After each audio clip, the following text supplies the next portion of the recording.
Thanks for checking out this discipleship track from StudentDevos.com. In this lesson, we're going to talk about who God is, what His character is like, and show how knowing who God is can help you build a better relationship with Him. So to get us started, I want you to think of a time when you were blamed for something that you didn't do. Maybe it was your brother and he blamed you for breaking a dish in the kitchen that you didn't break. Or maybe a friend accused you of stealing something that you didn't steal. Or maybe someone at school started a rumor about you that was totally untrue. How did that make you feel? Maybe you felt really mad and you just wanted to get back. Maybe you felt misunderstood, or maybe even sad that people didn't see the real you or understand what you meant.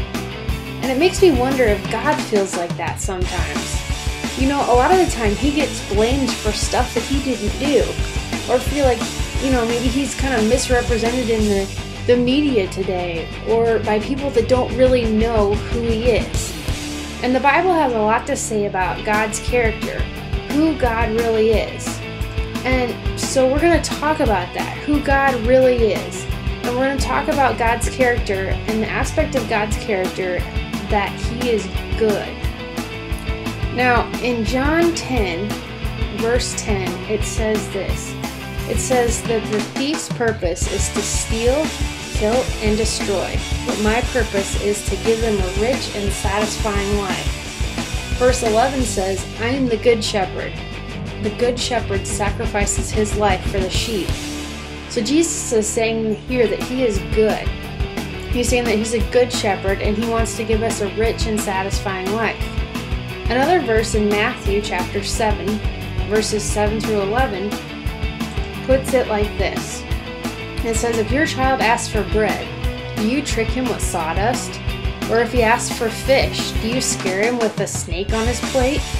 As bad as you are, you wouldn't think of such a thing.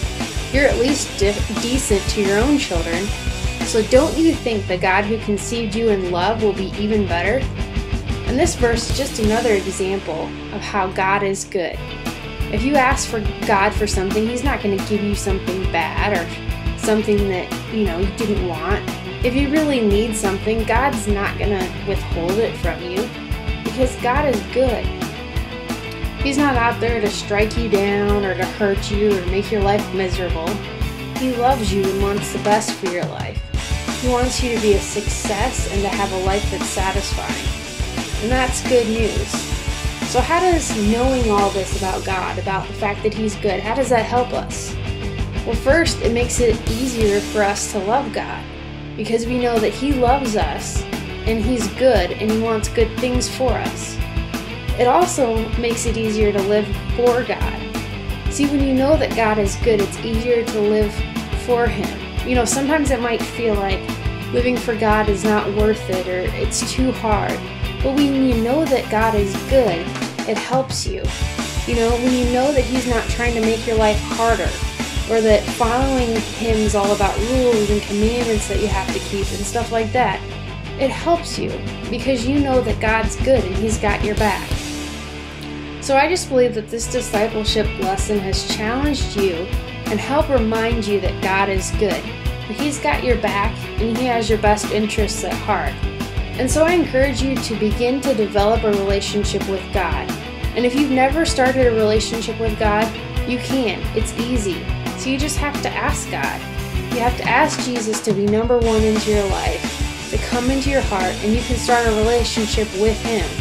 And then I encourage you to find a youth group or a church or something that you can get involved in. And of course, you can check out some of our great resources at StudentDevos.com to learn more about developing a friendship with God.